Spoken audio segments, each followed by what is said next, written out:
Welcome back to Dr. Sellers Educate. We are happy that you're back. And if you haven't already, go ahead and subscribe to this channel so you will be notified every single time there is a new episode, which happens every week. If you are on your 7-week journey towards CNE success, congratulations. We are happy that you have solidified your plan.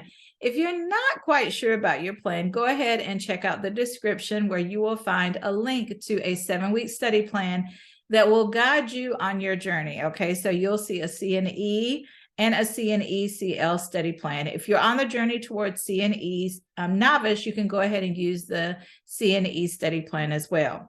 A couple of updates that we have heard from NLN over the last few weeks, and really from AACN as well. First of all, make sure, if you haven't already, that you are checking out the resources on the NLN website about upcoming webinars and AACN website as well. We have put those links right here in the description of this episode also. This is going to allow you to stay current on any information that's coming out about next gen, how to prepare for next gen, the baccalaureate essentials, competency-based education. There's so much going on in the nursing education space, and we want to make sure that you stay current on any research or additional evidence-based teaching strategies that is being released. All right, so that's the first reminder and really housekeeping tip. The second is that we are excited about continuing on our CNE in 60 days journey. We have had such great success that we are already announcing our June date. Okay, so that's in the description as well. And as always, if you have any questions about the content in the snapshot or in the description, go ahead and reach out to us at info@drsellers.educate.com, and we'll be happy to answer your question. In this snapshot, we are moving forward with our Hallmarks of Excellence review of content that was published by NLN and mapping it back to the specific competencies and concepts to help ensure that you're closing every single knowledge gap. We are happy and excited to celebrate with all of our nurse educator colleagues across the country that we have helped be successful. Also, remember that our monthly boot camp happens every single third Saturday, and we also are offering bonus sessions, okay, where we announce an additional session on a Saturday to help you close your knowledge gaps. Listen, this is one of the best strategies to use to help you stay focused on your journey as you move forward. All right, I think those are all of our housekeeping tips. So let's go ahead and take a look at the resources that are going to help you better understand content related to the Hallmarks of Excellence. So let's go ahead and jump in and look at the document to kick us off. I'm looking at Hallmark number 7, Commitment to Pedagogical Scholarship. There are 2 subsets under category or under Hallmark number 7. First, faculty members and students contribute to the development of science in nursing education, and then faculty members and students exploring the influence of student learning experiences. All right, so that is kind of a brief overview as we think about what resources that you're going to use to help you close your knowledge gaps and aligning with the content that's listed here. All right, so before we jump into our content of our snapshot, we want to take a look at our practice question. Clinical scholarship that involves the development of clinical practices and procedures is best described as what type of scholarship? So we have 4 choices: scholarship of discovery, scholarship of integration, scholarship of application, or the scholarship of teaching. You can go ahead and pause this episode and come back whenever you're ready, and we will continue on our journey and looking at this very important hallmark of excellence. When we think about pedagogical scholarship, there are actually 4 different competencies for CNE, CNE novice, and CNE-CL that this is aligned with.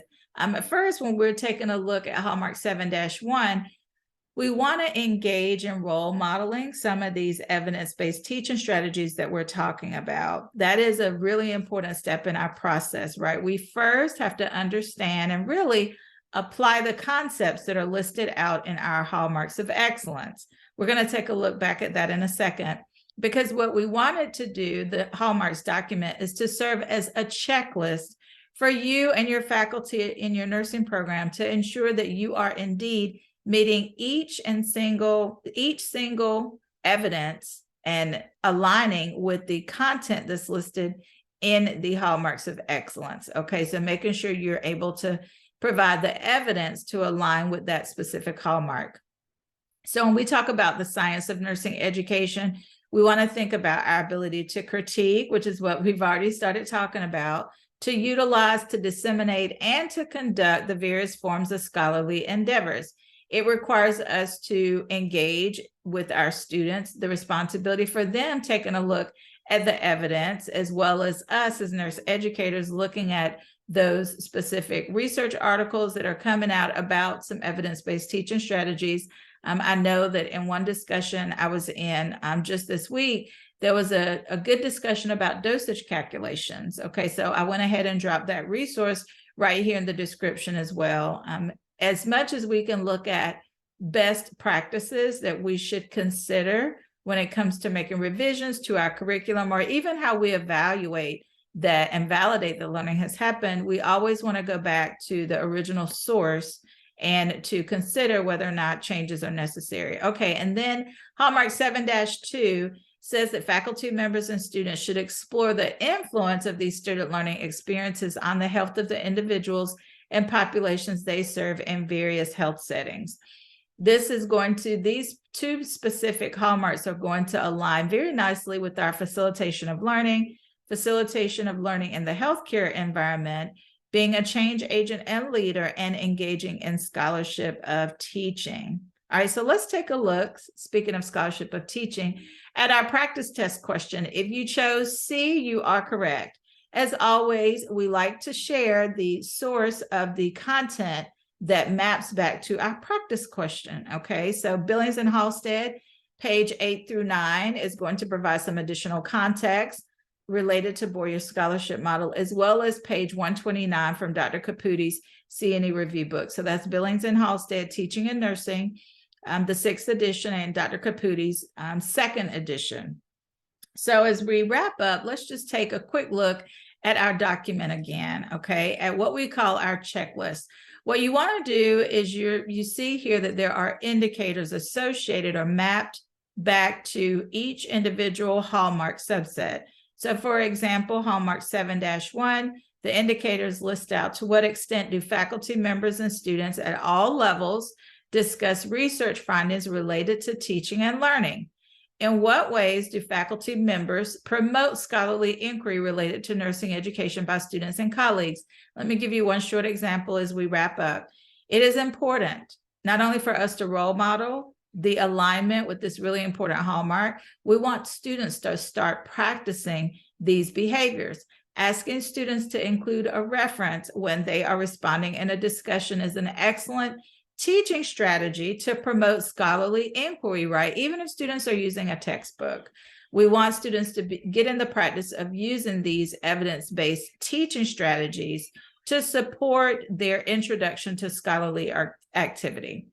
All right, make sure you subscribe, and we always appreciate the likes. Our website is drsellers.educate.com, and you can also reach us via email, info@drsellers.educate.com. Have a great one, everybody. We'll see you next time.